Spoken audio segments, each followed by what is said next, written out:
Here is DJI Mini 5 Pro. I was flying it yesterday and it crashed. You see the propellers are broken now. I got new one. Let's fix it, and I'll also let you know what's the price of propellers which I got here in China. You can get it on JD, Taobao or Pinduoduo. You'll also get to know the cost of these propellers, like 2 pairs, because 4 it has if I break again, because it's my third time I have broken these propellers. Open the wings. I don't know what is this called. I'm not that much technical in terms of jargons, but yeah, open these legs. So here is something I got.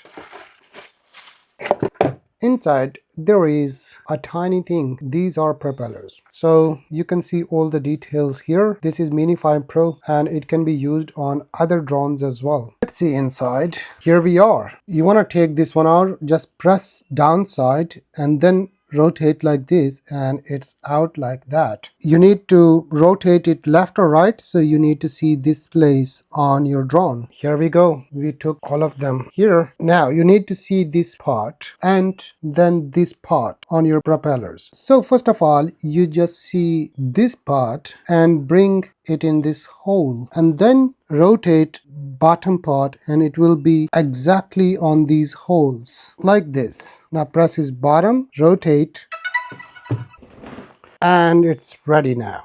I can now fly in my room, but bring your controller, connect it, and ready to fly. So you might be asking, what's the price of these propellers? In China is 8 to 10 US dollars, which is around 64 to 78 yuan. You can get it on JD because JD is trusted. Thanks for watching. Subscribe. Bye bye.